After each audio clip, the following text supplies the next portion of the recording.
आराध्य के चरणों में वंदन। तीर्थंकर के प्रतिनिधि तेरा पंथ के एकादशमाधि शास्ता आचार्य श्री महाश्रमण जी के चरणों में वंदन। मुनि श्री राजकुमार स्वामी को वंदन। महावीर ने हमें दृष्टिकोण दिया, महावीर ने हमें जीवन व्यवहार कैसे जीना चाहिए, जीवन कैसे आगे बढ़ना चाहिए, इन सब पर हमें प्रकाश दिया। महावीर को जब भी हम याद करते हैं तो वे हमें महान धर्मकर्ता के साथ साथ वैज्ञानिक भी लगते हैं। हमें वह जीवन के नायक लगते हैं और वह हमारे अध्यात्म के सर्वोच्च नेता के रूप में प्रतिष्ठित होते हैं। तो ऐसे महानायक, धर्म के आदिकर्ता भगवान महावीर के विषय में मैं मुनि श्री राजकुमार स्वामी को निवेदन करूंगा गीत प्रस्तुति के लिए। गुरुदेव के चरणों में वंदना। मुनि मनन कुमार जी भगवान महावीर के बारे में चर्चा करेंगे। उससे पूर्व मैं आप लोगों के सामने एक गीत प्रस्तुत कर रहा हूँ। महावीर री ध्याऊं मैं तो ध्यावना जी म्हारी श्रद्धारा आस्थान त्राणारा शाश्वत त्राण। जीवन में मिल गया ज्यों वरदान ओ भगवान। जीवन में मिल गया यूं वरदान ओ भगवान। महावीर री ध्याऊं मैं तो ध्यावना जी म्हारी श्रद्धारा आस्थान त्राणारा शाश्वत त्राण। जीवन में मिल गया यूं वरदान ओ भगवान। त्रिभुवन रा उजियाला बनकर अवतर्या जी फैल्यो जग में नयो प्रकाश हो गयो मिथ्या तमरो नाश। जाग्यो नव जीवन रो विश्वास ओ भगवान। जीवन में मिल गया यूं वरदान ओ भगवान। महावीर री ध्याऊं मैं तो ध्यावना जी म्हारी श्रद्धारा आस्थान त्राणारा शाश्वत त्राण। जीवन में मिल गया यूं वरदान ओ भगवान। जीवन में मिल गया यूं वरदान ओ भगवान। हिंसारा बढ़ता पग थम गया पलक में जी सुनकर प्रभुरी दृढ़ आवाज। रुक गयो पशु बलि वालो साज। आभारी बन गयो सकल समाज ओ भगवान। जीवन में मिल गया यूं वरदान ओ भगवान। महावीर री ध्याऊं मैं तो ध्यावना जी म्हारी श्रद्धारा आस्थान ऐत्राणारा शाश्वत त्राण। जीवन में मिल गया यूं वरदान ओ भगवान। जीवन में मिल गया यूं वरदान ओ भगवान। जागी ही जीवन में समता भावना जी बन गया हरि के शीशा साध। मिट गया जात पात अपराध। धुपगी अंतर मनरी असमाध ओ भगवान। धुपगी अंतर मनरी असमाध ओ भगवान। महावीर री ध्याऊं मैं तो ध्यावना जी म्हारी श्रद्धारा आस्थान ऐत्राणारा शाश्वत त्राण।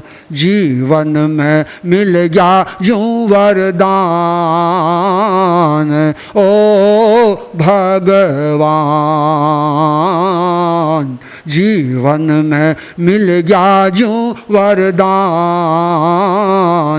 ओ भगवान। गणधर हा गौतम सा भारी दीपता जी चंदन बाला सती प्रधान। संत सत्या गुणवंत महान। चारों तीर्थारो सफल विधान ओ भगवान। चारों तीर्थारो सफल विधान ओ भगवान। महावीर री ध्याऊं मैं तो ध्यावना जी म्हारी श्रद्धारा आस्थान ऐत्राणारा शाश्वत त्राण। जीवन में मिल गया यूं वरदान ओ भगवान। जीवन में मिल गया यूं वरदान ओ भगवान। अनेकांतरो दर्शन ई जग ने दियो जी आग्रह विग्रह रोके काम। पसरी समता बेल ललाम। चरणा में सत सत बुद्ध प्रणाम ओ भगवान। चरणा में सत सत बुद्ध प्रणाम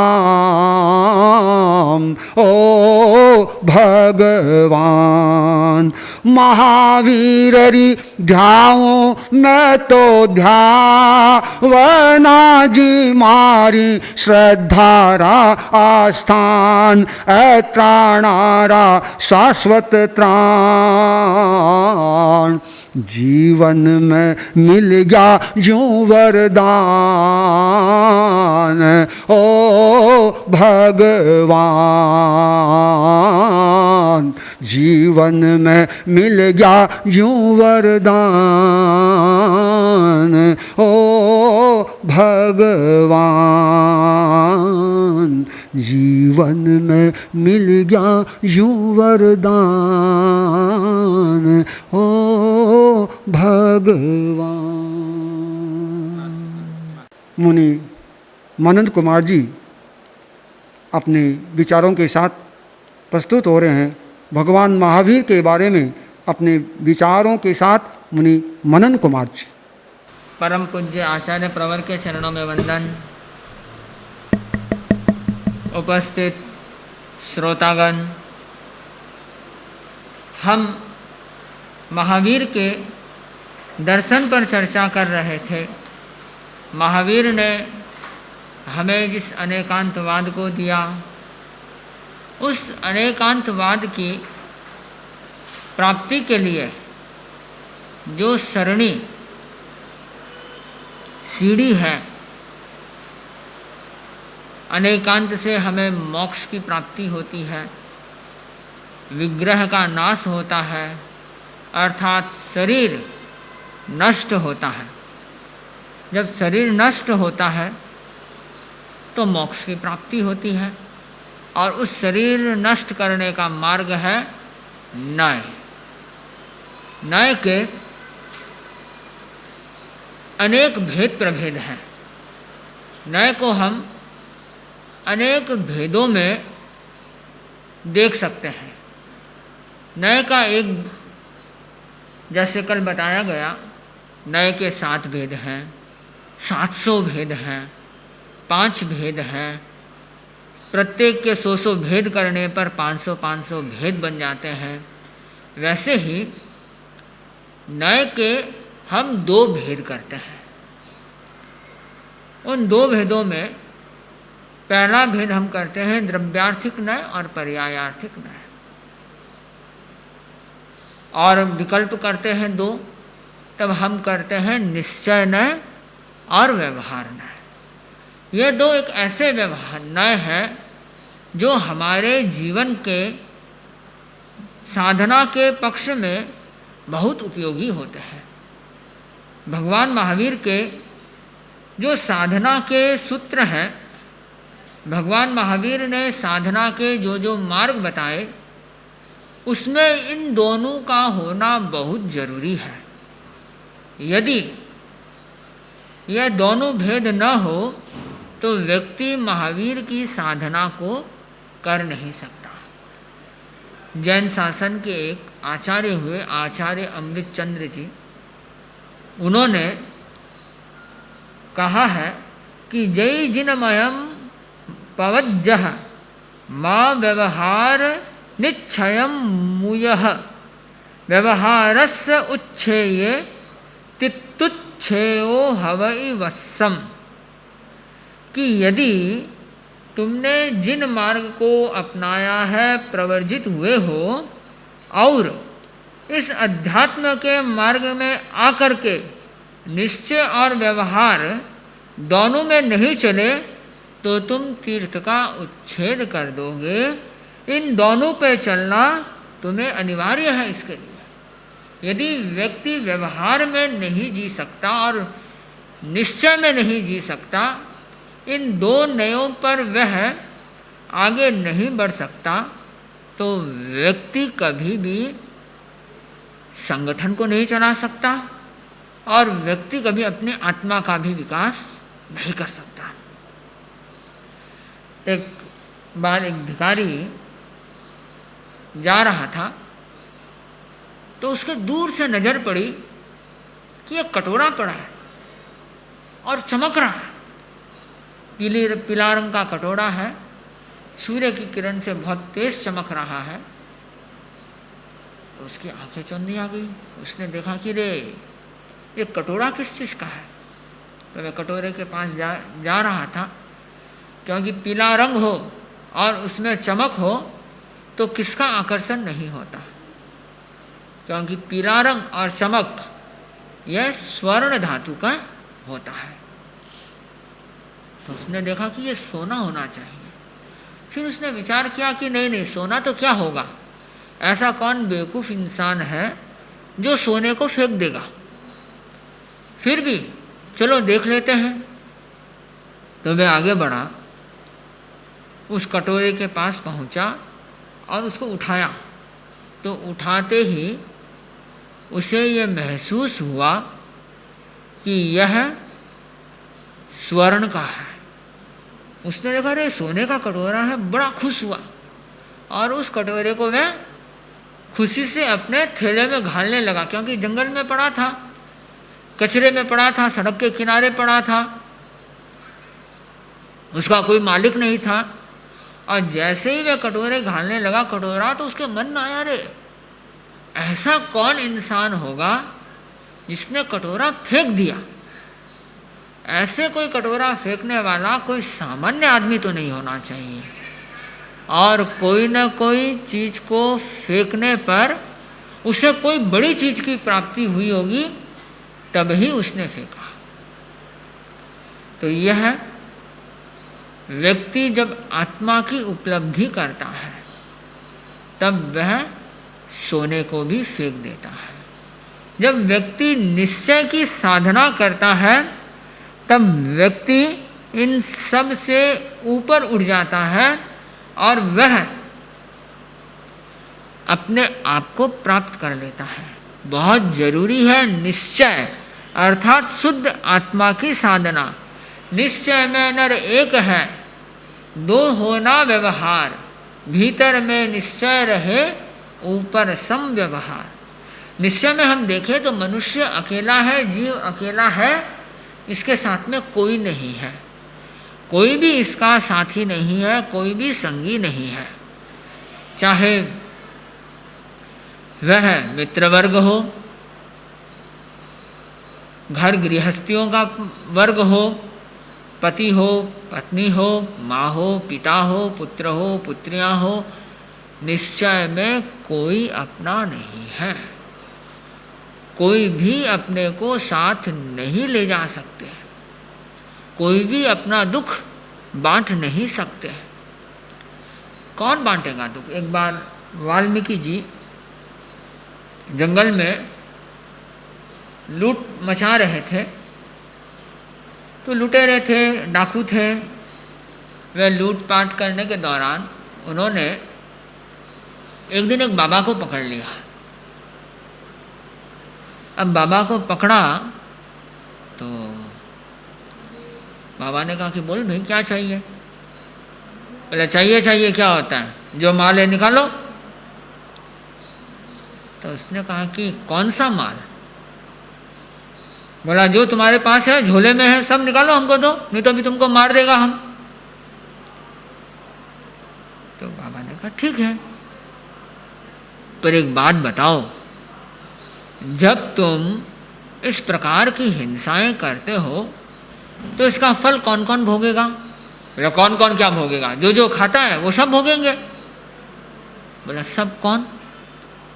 बोला मेरे बच्चे भोगेंगे, मेरी बीवी भोगेगी, मेरे नाती भोगेंगे, मेरे मम्मी पापा मेरे माताजी पिताजी भोगेंगे, ये सब भोगेंगे। तुम्हारी माँ भोगेगी, पिताजी भोगेंगे, पत्नी भोगेगी, भाई भोगेगा, बहन भोगेगी, सब भोगेंगे ना। एक बार उनसे पूछ करके आ जाओ। तो बोला मेरे को ठगने के लिए आ गए और मेरे को छोड़ करके आप सोचते हैं कि मैं भाग जाऊंगा, मैं उधर जाऊं और आप भाग जाओ, इसके लिए आप मेरे को ठग रहे हैं। तो बाबा ने कहा कि नहीं, तुम जा, निश्चिंत होके जा, मैं यहीं खड़ा रहूंगा। बोला नहीं, आप बदमाशी कर रहे हैं। बोला एक काम कर, रस्सी से पेड़ पे बांध दे, और तो क्या होगा। तो उस वाल्मीकि ने बाबा को रस्सी से पेड़ से बांध दिया। घर गया, सबने देखा आज तो वाल्मीकि जी बहुत जल्दी आ गए वाल्मीकि। तो उसने बोला कि क्यों आज जल्दी कैसा आना हुआ? बोला नहीं एक प्रश्न है मेरा। बोला बोलो। कि मैं दिन भर इतना पाप करता हूँ, इतना चोरी लुटेरा करता हूँ, तो ये सब क्या है? ये सब मैं क्या करूँगा? मैं इतना जब चोरी करता हूँ, लूटपाट करता हूँ, इससे तो मुझे पाप लगेगा, पाप होगा। बोला हाँ होगा। तो इस पाप को कौन कौन भोगेगा? बोला इस पाप को तो सिर्फ तुम अकेले भोगोगे। बोला मैं अकेला क्यों भोगूंगा? बोला कि नहीं, मैं लेके आता हूँ, तुमको खिलाता हूँ, सबको खिलाता हूँ। जब मैं तुमको खिलाऊं, सबको खिलाऊं, तो फिर ये बताओ, ये तो बंटना चाहिए ना। तो अपने पिताजी से पूछा, बोले पिताजी बोलिए। पिता ने कहा कि बेटा हमने कब कहा था तुम चोरी लुटेरा करो, हमने तो कभी कुछ कहा ही नहीं, तुम तो अपनी इच्छा से कर रहे हो, तो मैं तुम्हारे पाप में कोई सहभागी नहीं बनूंगा। तो माँ आप, मैं इतना पाप करता हूँ, आपने मुझे उत्पन्न किया है, आपने मुझे लालन पालन किया है, बेचारा थोड़ा ढीला पड़ गया था, पिताजी ने ना कर दी, वैसे ही आपने लालन पालन किया है, सब कुछ किया है, क्या आप मेरा साथ नहीं निभाएंगे? बोले बेटा मैंने तुमको कब कहा था तुम डकैती करो? जो आदमी पाप करता है ना उसको खुद को भोगना पड़ता है, क्योंकि जीव अकेला आया है और अकेला जाएगा, कोई किसी का बंटवारा नहीं करता, हम सब स्वतंत्र हैं। उसने कहा कि क्या बात कर रहे हैं माँ ऐसी बात कर रही है। तो उसने अपने बेटे की ओर देखा, बोल पुत्र। अब बेटा क्या बोले? बोला कि आपकी मम्मी ने भी आपको हेल्प नहीं किया पापा, तो हम आपको क्या हेल्प करेंगे। अब बेचारा क्या बोल के बोले। उसने फिर अपने पत्नी से पूछा, सबसे खास जीव व्यक्ति की अपनी पत्नी होती है, तो उसने पूछा कि बोलो। बोला पतिदेव ऐसा पाप आप करते हैं, हमने तो कभी आपको कहा नहीं था आप ये काम कीजिए, आप मुझे लेके आए हैं, सही है आप मुझे लेके आए, आप मेरे लिए कमाते हैं करते हैं, पर एक बात बताएं, हम पाप का बंटवारा कैसे कर सकते हैं? आपके पाप तो आपकी आत्मा में लगेंगे, मेरे पाप मेरे आत्मा में लगेंगे, आपका धर्म आपकी आत्मा में लगेगा, मेरा धर्म तो मेरी आत्मा में लगेगा। हमारा सबका अस्तित्व निश्चित तौर पर स्वतंत्र है, अकेला अकेला है। आप ये आशा छोड़ दें कि हम आपके पाप का बंटवारा करेंगे। बेचारे को बड़ा झटका लगा, वापिस बाबा के पास दौड़ते दौड़ते गया, बाबा के चरण पड़ गया। बोला बाबा तूने सच कहा कि कोई किसी का पाप नहीं भोगता, यह सच है, निश्चय में नर एक है। व्यक्ति कर्म करता है, वास्तव में वह अकेला है, निश्चय में कोई हमारा अपना नहीं है। और व्यक्ति यदि इस निश्चय को छोड़ करके क्या करता है, दिन भर भागता है, दौड़ता है, सब कुछ करता है, निश्चय को भूल जाता है कि वह एक आत्मा है, वह इस भेद को भूल जाता है कि वह अलग है और दुनिया अलग है। दुनिया में जब वह आता है तब से लेकर के वह सदा ही इस विचारों के उधेड़ बुन में रहता है कि मैं तो देखो अपने घर का पालक हूँ, मैं तो देखो अपने परिवार का पालक हूँ, मैं इस समाज में बहुत प्रतिष्ठित हूँ, अरे मैं नहीं करूँगा तो कौन करेगा, मुझे तो करना ही है, मेरे आधार पर ये दुनिया चलती है। तो यह जो विचारधारा है यह व्यक्ति का अहंकार है। हो सकता है व्यक्ति देश की सेवा करता है, हो सकता है व्यक्ति कार्य करता है, सब कुछ करता है, पर यह हमें ध्यान में रहना चाहिए, निश्चय में नर एक है, दो होना व्यवहार। निश्चय में मैं अकेला हूँ, कोई मेरा अपना नहीं है। तो कहा कि ऐसे तो हम जीवन जी नहीं सकेंगे कि जब मैं अकेला हूँ निश्चय में और मैं दिन भर सबका सहयोग लेता हूँ और निश्चय के तौर पर यदि मैं साधना करूँ तो मेरा सहयोग कौन करेगा। आपको एक चीज़ बताऊँ कि दूसरों के आलंबन में जीना अपने आप में एक बड़ा भय है। व्यक्ति के लिए दूसरों के सहयोग से व्यक्ति यदि सोचता है मैं ऊर्ध्वगमन कर लूँ, ऊपर उठूँ, यह अपने आप में भय है।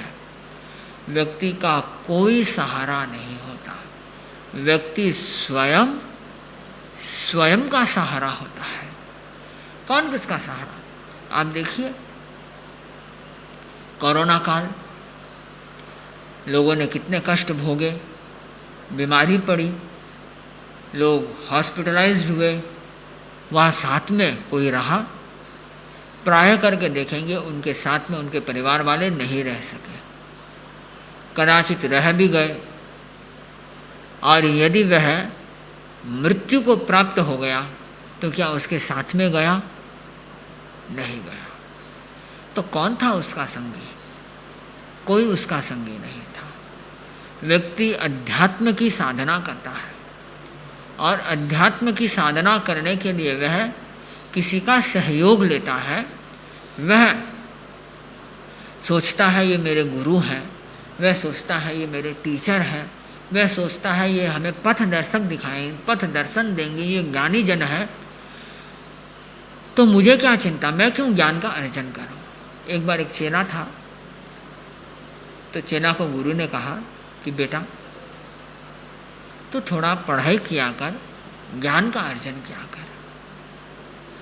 तो उसने कहा गुरु जी मैं क्यों करूं ज्ञान का अर्जन, मेरे सामने तो आप हैं, आप तो बड़े ज्ञानी हैं, बड़े पंडित हैं, आपका ज्ञान अद्भुत है, और मेरी साधना में कदम दर कदम आपका सहयोग हमें मिलता रहता है, तो मुझे पढ़ाई करने की क्या ज़रूरत है, मुझे ज्ञानार्जन करने की क्या ज़रूरत है।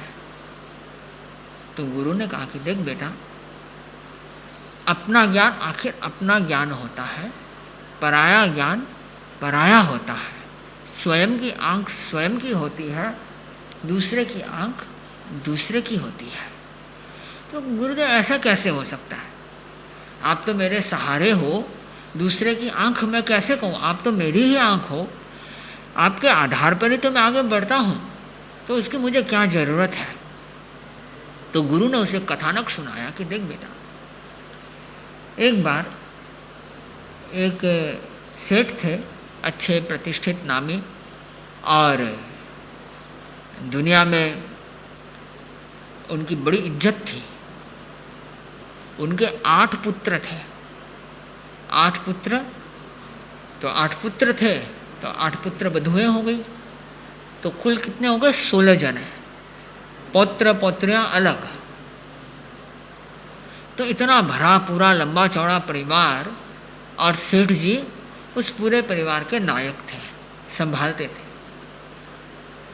समय बीता, सेठ जी की भी अवस्था तो आती ही है।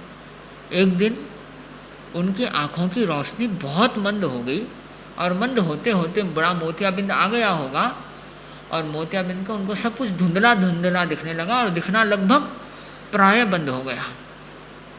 तो पुत्रों ने कहा कि पिताजी आपकी आँखों में तकलीफ़ है, आपको दिखना बंद हो गया है।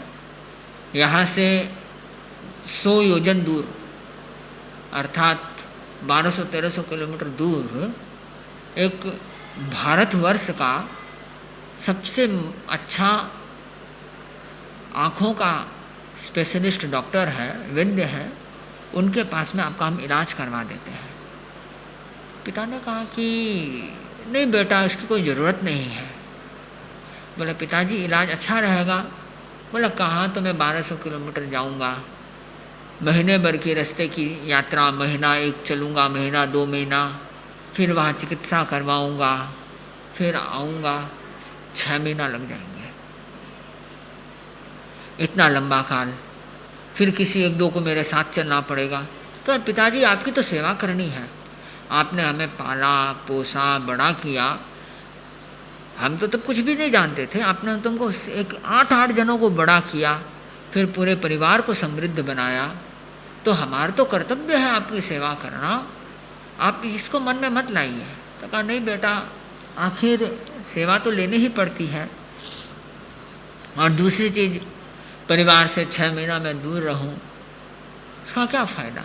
पर नहीं पिताजी इलाज करवाना अच्छा रहेगा। तो पिता ने कहा देखो बेटा, मेरे 8 पुत्र हैं, 8 पुत्र बधुएं हैं, सबकी 2-2 आँखें हैं, कुल आँखें कितनी हुई? 32 आँख। तुम जैसे विनीत पुत्र मेरे हैं, तो मेरे 32 आँख नहीं है क्या? तुम सारे मेरे ही तो आँख हो, कोई पराये थोड़ी ना हो। तो उन्होंने कहा पिताजी देखिए, हम तो यही चाहेंगे, पर काफ़ी देर घंटा चर्चा चली होगी, पिताजी ने अस्वीकार कर दिया। तो पिताजी ने फिर अस्वीकार किया तो उसके मन में थोड़ा बेटों को आया कि नहीं, पिताजी ऐसा नहीं करते तो अच्छा रहता, पर पिताजी नहीं माने, सब सेवा में लगे रहे और लगे रहे। एक दिन घर में अचानक में आग लग गई।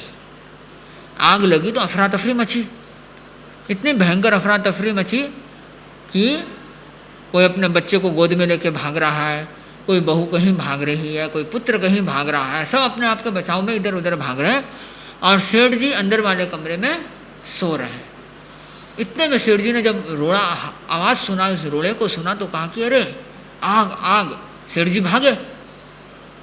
सेठ जी की आंख तो थी नहीं, पुत्र को आवाज़ दी पर आवाज़ भी पहुंची नहीं और सेठ जी बाहर की तरफ भागने की जगह अग्नि की ओर भाग गए और अवसान को प्राप्त हो गए।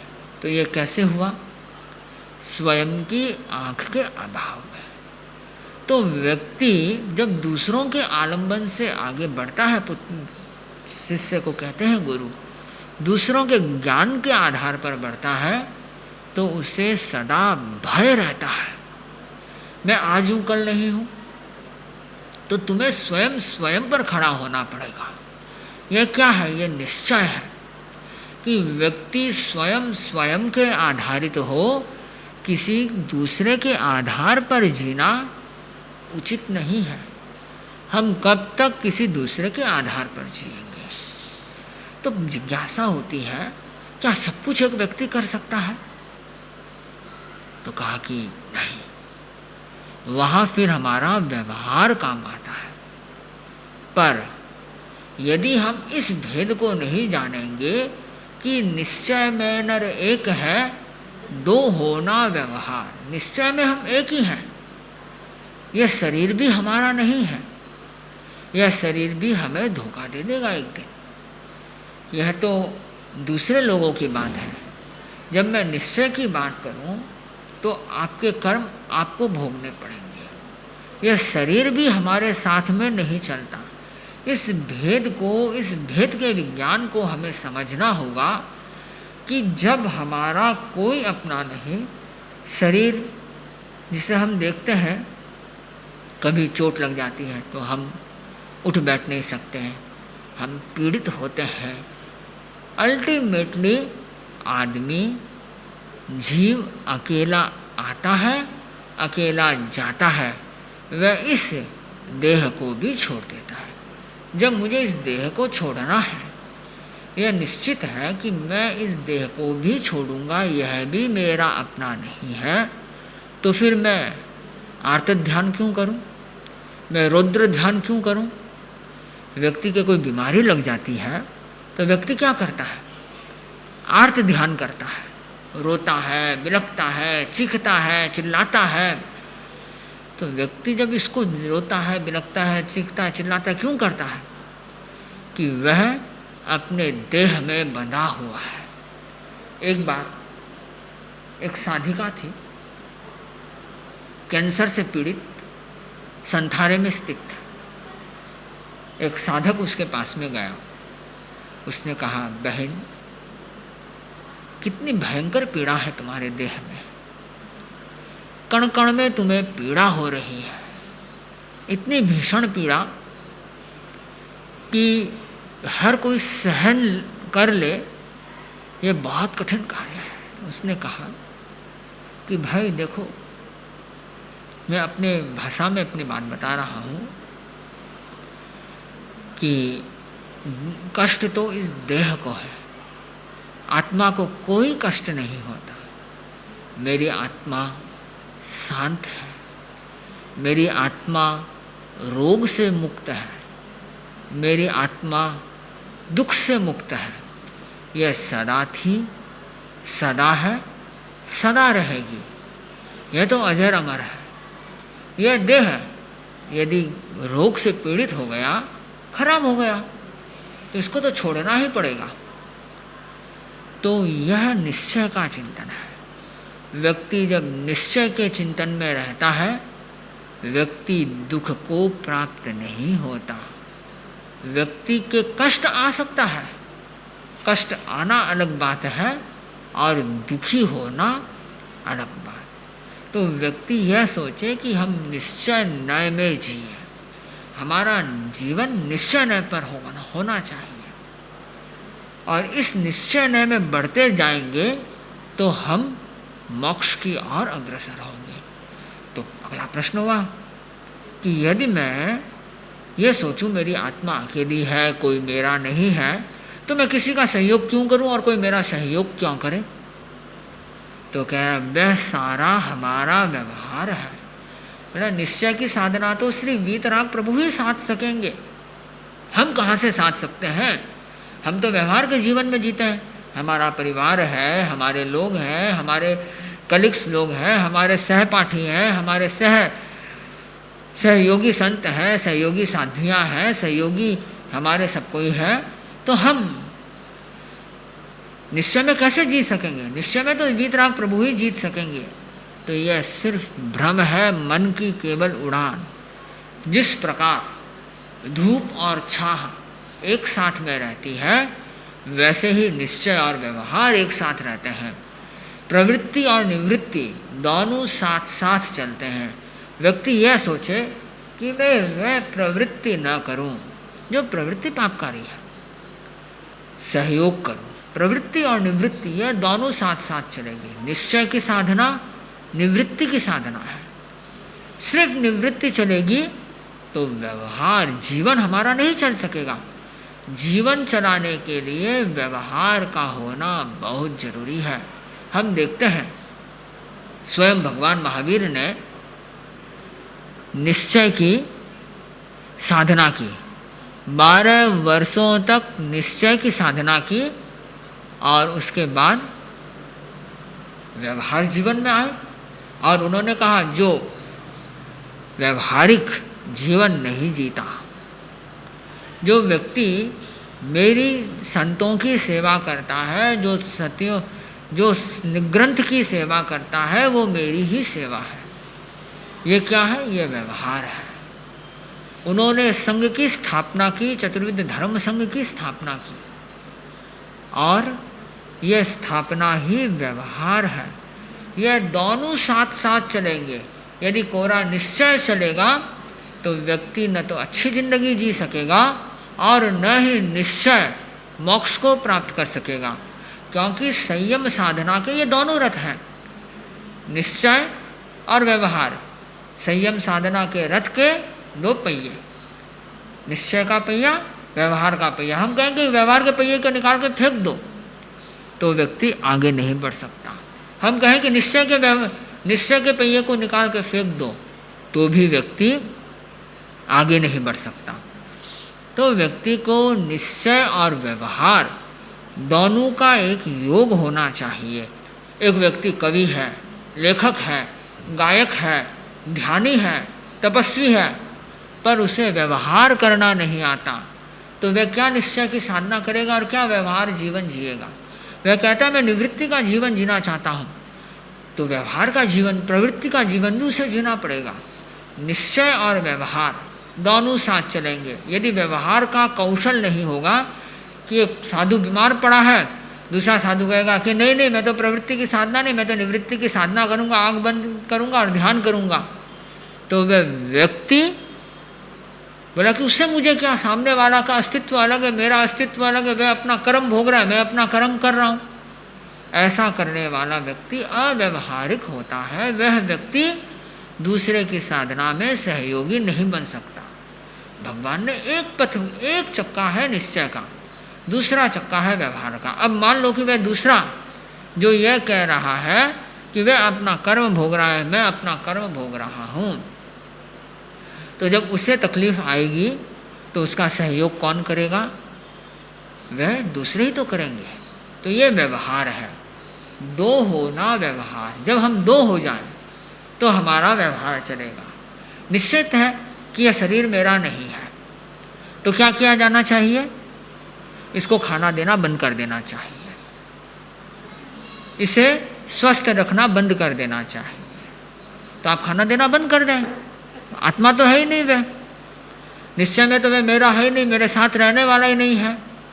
बीमारी हो तो इलाज नहीं करवाना चाहिए। तो ऐसा करेंगे तो व्यक्ति कब तक जिएगा?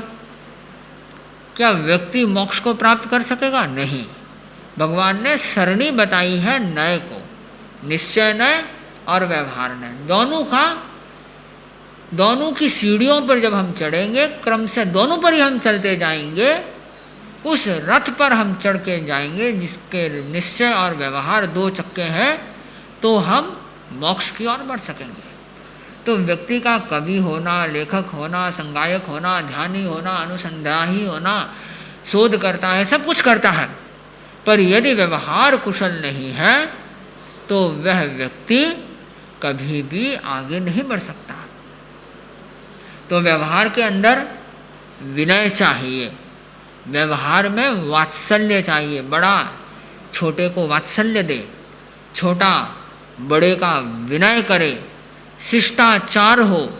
जब ये दोनों चीज़ें चलेगी तब व्यक्ति व्यवहार में जी सकेगा।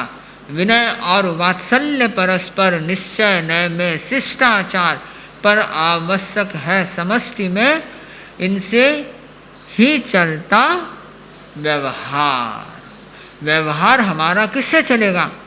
इससे ही चलेगा कि निश्चय और व्यवहार दोनों का एक साथ में जब संयोग चलेगा तो हमारा जीवन चलेगा। विनय और वात्सल्य ये परस्पर होना जरूरी है, यह व्यवहार के स्वरूप में आना जरूरी है। यदि कोरा निश्चय चलेगा तो संगठन विच्छिन्न हो जाएगा, तीर्थ विच्छिन्न हो जाएगा, और कोरा व्यवहार चलेगा तो तीर्थ नकारात्मकता में चला जाएगा। इसलिए निश्चय और व्यवहार दोनों होना चाहिए। स्वयं वीतराग महावीर प्रभु ने 12 वर्ष तक तपसाधना निश्चय की थी, और व्यवहार में फिर वह आगे बढ़े। और जब व्यक्ति व्यवहार में आगे बढ़ता है तो क्रम से वह इसको समझता है कि मुझे क्या करना है, क्या नहीं करना। अब व्यवहार हमारा व्यवहारिक जीवन भी है, और व्यवहार को जीने के लिए भगवान ने कुछ भेद भी बताए हैं कि हम व्यवहार आखिर होता क्या है। हमने कहा व्यवहार नय में जियो, निश्चय में जियो, हमने बता दिया शुद्ध आत्मा की और भेद की और भेद विज्ञान में आप जिए। तो ये व्यवहार क्या है? क्या बड़े का विनय करना, छोटे का वात्सल्य रखना, यह व्यवहार है? बिल्कुल, यह व्यवहार का एक अंग है। और ये किसके अंतर्गत आ जाए? तो हम पूर्ण व्यवहार को समझे। भगवान ने व्यवहार के 5 भेद बता दिए कि 5 प्रकार हैं व्यवहार के: आगम, श्रुत, आज्ञा, धारणा, जीत। ये 5 बिंदु हैं जो हमारे व्यवहार को चलाते हैं। सबसे पहला आगम। आगम मतलब आगम पुरुष, केवल ज्ञानी, मनः प्रयोज्ञानी, 14 पूर्वी, 10 पूर्वी, अवधि ज्ञानी। केवल ज्ञानी, मनः प्रयोज्ञानी, अवधि ज्ञानी, 14 पूर्वी और 10 पूर्वी, ये हमारे आगम पुरुष होते हैं। और ये जो हमारे आगम पुरुष हैं, ये आगम पुरुष जो हमें गाइड देते हैं, जो हमें आदेश देते हैं, वह आगम व्यवहार है। उनका भी गाइड हमारे लिए व्यवहार है। वे हमको गाइड करते हैं, वे हमको बताते हैं अभी ऐसे साधना करो, अभी जाओ उसकी सेवा में जाओ, अभी प्रतिलेखन करो, अभी ये काम करो।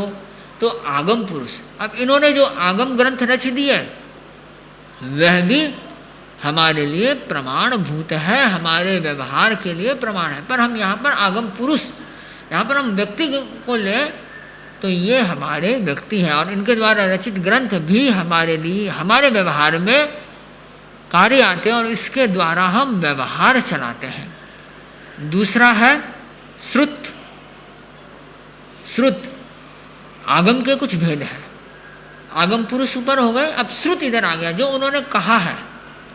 व्यवहार सूत्र है, बृहत कल्प सूत्र है, निशीत सूत्र है, आयार चूला सूत्र है। इस प्रकार जो हमारे, जब वे आचार्य नहीं रहते हैं, वैसे लोग नहीं रहते हैं जो आगम पुरुष हो, तो श्रुत के आधार पर उन्होंने जो वचन कहे हैं उसके आधार पर हमारा व्यवहार चलता है। वर्तमान में हमारे पास में 32 आगम हैं।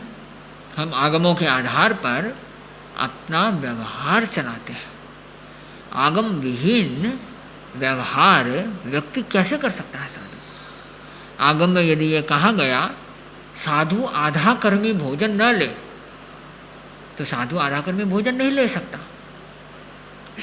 साधु कृत न ले, खरीदावा न ले, तो साधु को खरीदावा नहीं लेना है। क्यों? क्योंकि उसमें हिंसा की अनुमोदना है कृत में, और आधा कर्मी में भी हिंसा की अनुमोदना है। उसमें परिग्रह की अनुमोदना हो गई, उसने जो हिंसा की उसके पूरे प्रोसेस की अनुमोदना हो गई, और आधा कर्मी में इसकी अनुमोदना हो गई कि साधु के लिए बनाया गया, साधु के निमित्त किया गया, यदि लिया जाए तो उस हिंसा की साधु प्रशंसा करना तो बहुत जरूरी है। इस श्रुत के बेसिस पर हमको हमारे जीवन व्यवहार का देखना कि ईर्ष्या समिति पूर्वक चलो। श्रुत से ही तो हमें मालूम पड़ता है कि आत्मा है कि नहीं है। हमने तो किसी ने आत्मा को देखा ही नहीं, हम सब तो मान रहे हैं। जिन्होंने देखा उन्होंने बताया। धरती गोल है, न तो आपने देखी न हमने देखी। वैज्ञानिकों ने कहा कि धरती गोल है। उन्होंने अनेक फोटोओं का मिक्सचर करके एक राउंड फोटो बना दिया। हमने कहा धरती गोल है। हम में से कुछ वैज्ञानिकों ने शोध किया और किया, पर पूरी गोल धरती किसने देखी? पूरी बॉल की धरती किसी ने नहीं देखी। व्यक्ति पर उसको मानते हैं। हमारे तो यह क्या हुआ, जो चीज कही गई है आगम श्रुति, यह तो छद्मस्त, यह तो वो पुरुष लोग हैं जिनके झूठ का भी त्याग नहीं है, जिनके चोरी करने का भी त्याग नहीं है, जिनके हिंसा करने के भी त्याग नहीं है। ऐसे व्यक्तियों की वाणी पर भी लोग विश्वास करते हैं, अपना व्यवहार चला लेते हैं। हमारा ये श्रुत जो वीतराग के द्वारा कथित है, सर्वज्ञ द्वारा कथित है, वह व्यक्ति जिसे किसी से कोई मतलब नहीं, शुद्ध है, बुद्ध है, वह व्यक्ति हमें जिस तत्व को देता है और वह परंपरा से श्रुत लेखन के द्वारा हमारे पास आता जाता है। और वे व्यक्ति लिखते हैं जिनके झूठ के त्याग है। तो हम देखें इस श्रुत का कितना बड़ा महत्व है। श्रुत में आता है कि साधु इस प्रकार का कर्म न करे जिससे वह पाप श्रवण कहलाए। साधु को स्नान नहीं करना, तो यह श्रुत का व्यवहार है। अब हम थोड़ा आगे और बढ़ते हैं। श्रुत के बाद में आज्ञा। आज्ञा किनकी? आगम पुरुष की और श्रुत पुरुष की। जो हमारे पूर्ण रूप से आगमों के या फिर श्रुत पुरुष जो हैं वह हो, तो उनकी आज्ञा हमें लेना। तो यह आज्ञा। चौथा है धारणा। हम देखते हैं कि विभिन्न बहुत धारणा के द्वारा हमें कार्य करना पड़ता है कि आगम में कोई चीज़ का वर्णन है नहीं, पर हमने हमारे पूर्वजों से सुनते आए, पूर्वजों की बात को हमने ध्यान दिया।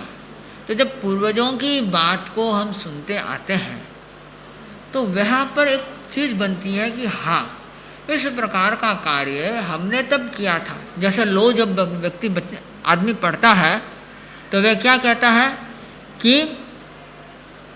हमारे सुप्रीम कोर्ट के जज ने अमुक केस पे अमुक डिसीजन दिया, तो यही डिसीजन हमारे लोकल में हाई कोर्ट में या दूसरे केस में कि इसी प्रकार यह डिसीजन इसमें समान रूप से लागू होता है। यह धारणा है। यहाँ तो आपको लिखित मिल गया, पर यह श्रुतानुश्रुत जो परंपराएं चलती है कि जब हमारे सामने आगम नहीं है, आगम पुरुष न हो, श्रुत न हो, और श्रुत भी पूरा उपलब्ध कहाँ है। हम देखें, चाहे व्यवहार सूत्र है, निशीथ सूत्र है, हमारे 32 आगम या 12 अंग, 12 उपांग, तो 12 अंग अपने पास में पूरे उपलब्ध कहाँ है। बहुत अल्प अंश हमारे पास में ज्ञान का बचा है। तो जितना बचा है उसके उतना सहयोग ले लेते हैं, और फिर आज्ञा के बाद में आज्ञा भी हमको उन पुरुषों से लेनी पड़ती है जो पूर्ण इसके ज्ञाता हो। तो वह भी नहीं, तो फिर हम धारणा के द्वारा चलते हैं कि धारणा की हमने क्या किया, कब, किस प्रकार हमने। तो धारणा स्थविर लोगों की, आगम श्रुत आज्ञा नहीं, तीनों ही उपलब्ध। फिर चतुर्थ व्यवहार है स्थविर धारणा भव्य। जो स्थविरों की धारणा है, जो बड़ों की धारणा है, बड़ों ने जो देखा है उसके बेसिस पर, क्योंकि बड़े ने देखा है तो पूर्वजों ने जो किया है और किया है, बचपन से देखा है, अनुभव है, वृद्धों का अनुभव बहुत काम आता है। एक बार सुजानगढ़ का एक राजा था, उसके दिमाग में फितूर चढ़ा, और फितूर चढ़ने के बाद उसने घोषणा करवा दी कि जितने भी बूढ़े लोग हैं उन सबको जंगल में छोड़ करके आ जाओ। और जंगल में छोड़ के आ जाओ मतलब बूढ़ों को मार दो, भूखे प्यासे बूढ़े जंगल में छोड़ो, मतलब बूढ़े लोग हैं, क्या ज़रूरत है उनको हमारी, हमको तो कोई ज़रूरत नहीं है उनकी। उनके कारण हमारे संसाधन खपते हैं, उनके कारण हमारे क्या बोलते हैं कि चीज़ें खराब होती है। तो इस प्रकार उसके पागलपन चढ़ गया, फितूर चढ़ गया। तो उसके जब इस प्रकार पागलपन और फितूर चढ़ता है तो व्यक्ति को वह समझ में नहीं पड़ता कि क्या करना चाहिए, क्या करनी है। पर उसने फितूर के अंदर फतवा जारी कर दिया कि इन्हें मार दिया जाए, इनको देश निकाला दे दिया जाए। तो उस वक्त सुजानगढ़ के आसपास जंगल होते थे बड़े बड़े, वहाँ पर जंगली पशु रहते थे। तो कई कपूतों ने खुशी खुशी अपने माता पिता को, वृद्धों को छोड़ दिया। कई आदेश के डर से राजा के जो सिपाही थे उन्होंने पकड़ पकड़ के ले गए मारने के लिए। जब वो पकड़ पकड़ के ले गए, जंगल में छोड़ दिया, सब कुछ कर दिया, मौत हो गई। एक दिन एक बड़े राजा ने सुजानगढ़ पर हमला कर दिया, और हमला किया तो वह घबरा गए, बोला अरे अब क्या करें। छोटी सी सेना, सुजानगढ़ बेचारा छोटा सा गांव, उसके आसपास के कुछ टिल्ले उस राजा के अंतर्गत थे, छोटे छोटे रजवाड़े होते थे। तो दूसरे रजवाड़े ने जब हमला कर दिया तो उसने देखा कि क्या करें। वह भी बुद्धिमान आदमी था सामने वाला राजा। तो उसने कहा कि देख भाई, हम तुमको माफ़ कर सकते हैं एक शर्त पर, तुम्हारे सुजानगढ़ राज्य को हम हड़पेंगे नहीं। ये एक ढोल है, एक ढोल ऐसा भेजो जो बिना बजाए बजता हो, आदमी को बजाना नहीं है फिर भी बज रहा हो, उसको भेजो, नहीं तो कल सवेरे ही हम हमला करेंगे और तुम्हें मार के गिरा देंगे। तो राजा बड़ा चिंतित हुआ, तो बड़ा सोचा, अपने मंत्रियों को बुलाया। अब वृद्ध मंत्री तो सारे हटा दिए उसने, सब नौजवान छोरे बच्चे। अब क्या करेंगे वो नौजवान जिनको अनुभव नहीं है, बुद्धि नहीं है, तत्व का ज्ञान नहीं है, बेचारे क्या करके करेंगे। तो उन्होंने जब बड़ा चिंतित हुआ तो एक ढोल पिटवाया गांव में कि इसका कोई समाधान दे तो उसको हम पुरस्कार देंगे। तो राज्य बर्बाद हो सकता था, सुजानगढ़ शहर को नष्ट होना था। तो एक आदमी ने समाधान करके उनको ढोल पकड़ा दिया। उसने कहा क्या समाधान किया कि जो ढोल था उस ढोल के अंदर 8-10 मधुमक्खियां घाल दी और बाहर से वापस बंद कर दिया। तो मधुमक्खियाँ भीं भीं करती है, ढोल से टकराती है और ढोल बचता है। तो राजा ने कहा अरे वाह क्या शानदार समाधान दिया। फिर उसको पूछा ये समाधान लाए कहाँ से? बोले राजा जी माफ़ करना, मैं नहीं बता सकता। बोला नहीं बताना पड़ेगा। बोले पहले माफ़ी दो।